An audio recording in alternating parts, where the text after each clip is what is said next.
Hello students. आज अपना जो तक पाठ चल रहा है कार्बन के उसके यौगिक। कल का थोड़ी ध्यान दीजिए, मैंने पाठ का नाम धातु पदार्थ बढ़ा दिया था, जबकि हमारा अध्याय चल रहा है कार्बन एवं उसके यौगिक। मिस्टेक से पढ़ाया तो मैंने पूरा कार्बन था, लेकिन उसमें मैंने चैप्टर ऊपर डाल दिया था धातु में धातु। इसको सुधार लीजिएगा।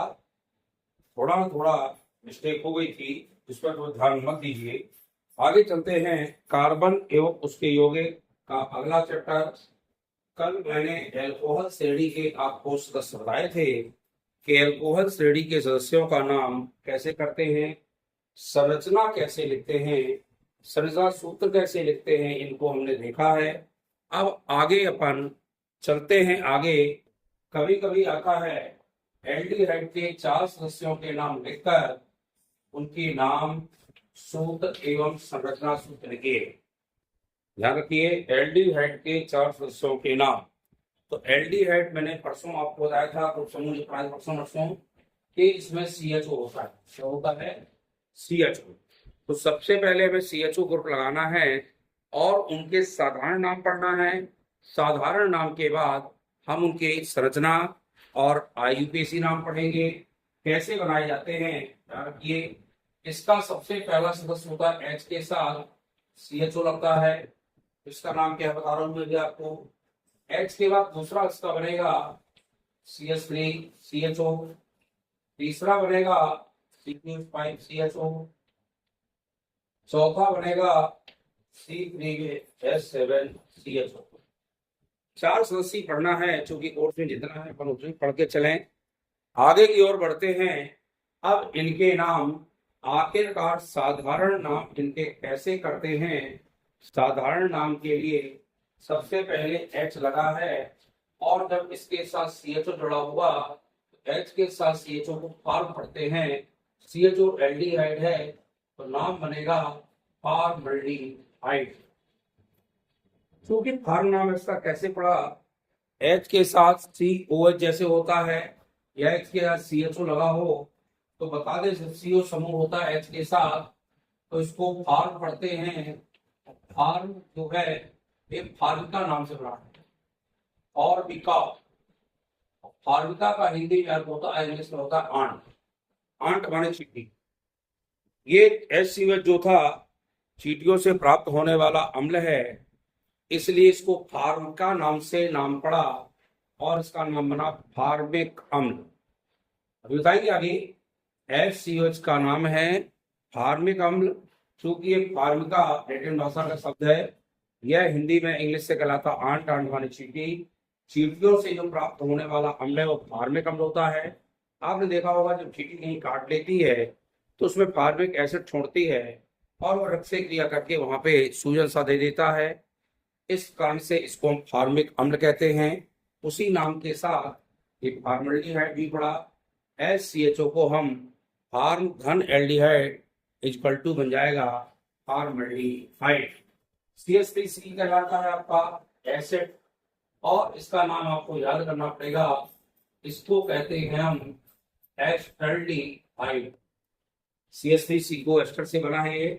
इसको पढ़ते हैं एसिटेल्डिहाइड, यानी CH3CHO एस्टल्डिहाइड के नाम से जाना जाता है। अब बात करें हम अगला सदस्य की, तो ये भी इसी इसके माने जाते हैं। इसकी सी गिनती करें तो 1 C ये है और 2 यहाँ पर लगे हैं।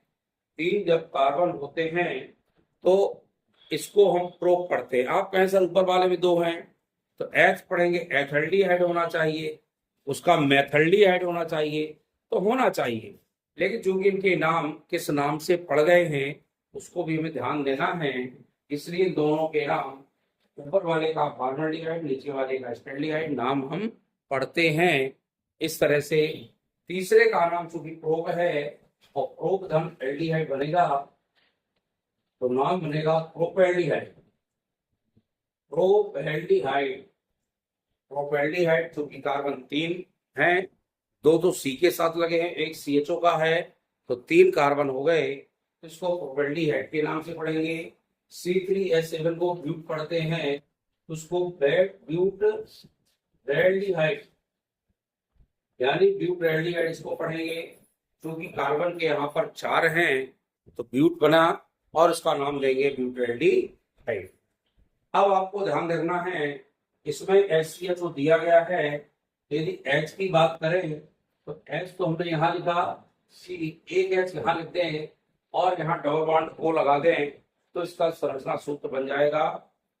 H के साथ एक टॉपिक सूत्र भी कह दो चाहे संरचना सूत्र कह दो, डबल बॉन्ड O जरूर लगेगा क्योंकि कार्बन की यहाँ गिनती करने के लिए 2 हाइड्रोजन हैं, तो डबल बॉन्ड लगाएंगे तभी कार्बन का बैलेंस होगा। इसकी बात करें तो CH3 यानी C के तो हमने 3 ये लिख दिए, H के इसके साथ C जुड़ा है, C के साथ H और फिर यहाँ डबल बॉन्ड आएगा, इसका नाम देखिए CH3 CHO है। ये इसका संरचना सूत्र ग्राफिक सूत्र कह दो और चाहे इसका संरचना सूत्र कह दो, ये आपका सूत्र बनेगा। ग्राफिक के लिए बात करें तो ऐसा हो सकता है CH3 C double bond CHO। आगे बात करें तो H के यहाँ पर CH5 है ना, यानी यहाँ पे क्या है CH3 CHO, ये बन गया CH5, बन गया नहीं बन गया, CH3 हो गया, CH2 कर दे, यहाँ दोनों सबके बैलेंस पूरे हो गए ना। अब C है, इसके साथ H लगा के यहाँ डबल बॉन्ड को कर देंगे तो बन जाएगा हमारा कौन सा, प्रोपेल्डिहाइड। इसको देख लीजिए और संरचना सूत्र लिखेंगे तो क्या बनेगा CH3 CH2 और CHO। ये इसका आप संरचना लिख दिए, यह ग्राफिक सूत्र है। यही संरचना तरीका बताया मैंने, ये यहाँ पर टूट गया, इसको क्या पढ़ेंगे CH3 CH2 और यहाँ पर CHO, ये आपका प्रोपेल्डिहाइड होगा। इस तरह से प्रोपेल्डिहाइड का ये बनाना है। ब्यूट की बात करें तो कार्बन के 3 हैं, 3 लिखते हैं, एक कार्बन और है 4 हैं। अब सब में पहले हम H जोड़ दें तो CH3 हो गया, CH2 हो गया, CH2 हो गया और यहाँ CH लग के डबल बॉन्ड O बनेगा। संरचना की बात करें देखिए टूट गया ये और क्या बनेगा CH3 CH2 CH2 और यहाँ पर CHO, ये संरचना सूत्र होगा। और ऊपर वाली संरचना सूत्र वही होगा CH3 CHO, इसका होगा SCHO। ये सब इनके संरचना सूत्र है, बीच वाले ग्राफिक सूत्र है और किनारे वाले आपके संरचना सूत्र के अंतर्गत आते हैं। अब हम इनकी बात करेंगे थोड़ा सा IUPAC नाम की। कल मैंने इसका फुल फॉर्म बताया था, international union of pure and applied chemistry, जिसके IUPAC नाम की बात करेंगे। जब IUPAC नाम लिखते हैं तो हमने एल्कोहल में आपको बताया था कि एल्कोहल में क्या लगता है, ऑल लगता है, मेथिल ग्रुप के साथ ऑल का प्रयोग होता है। और ये है आपका एल्डिहाइड सदस्य, इसमें एल्केन श्रेणी के अंत में अल लगेगा, उसमें ऑल था, इसमें अल लगेगा, छोटा आ छोटा ला, उसमें बड़ा आ था, इतना अंतर है कुछ नहीं। यदि OH समूह लगा होगा तो ऑल पढ़ेंगे OL, और यदि आपका CHO समूह लगा होगा उसको अल पढ़ेंगे AL, यानी मैं एल्केन श्रेणी के अंत में अल लगाना है। जैसे पहले की बात करें, कार्बन जब एक होता है तो ये मेथेन श्रेणी का होता है, यहाँ तो नाम लिखेंगे मेथेन और लगेगा अल तो बनेगा मेथेनल। कैसे बनेगा मेथेन अल इक्वल टू बन जाएगा मेथेनल, यानी आ तो लिखेंगे नहीं, आ का वो उच्चारण होगा और नाम बनेगा मेथेनल। यदि इसकी बात करें तो कार्बन की 2 सदस्य है, यहाँ पर 2 के लिए एथेन होता है और एथेन में अल लगेगा तो नाम बनेगा एथेनल। परीक्षा में पूछा जाता है कि एल्डिहाइड सदस्य के नाम लिखकर उनके IUPAC नाम एवं संरचना सूत्र लिखिए, 4 नंबर क्वेश्चन आता है और ये आपसे होना चाहिए। इसमें कार्बन देखें तो 2 1 3 में क्या बनेगा प्रोपेन, और प्रोपेन में भी अल लगेगा तो नाम बनेगा प्रोपेनल। क्या बनेगा प्रोपेनल बनेगा, प्रोपेनल लगा दे। इसमें 3 में 4 है, 4 में ब्यूट बनता है, मेथेन में अल लगा दें तो नाम बनेगा ब्यूटेनल। तो आप इनके संरचना सूत्र, ग्राफिक सूत्र, अणु सूत्र और ये साधारण नाम और IUPAC नाम ध्यान दीजिए। ये बीच में साधारण नाम लिखे हैं, ये अणुसूत्र लिख लीजिए।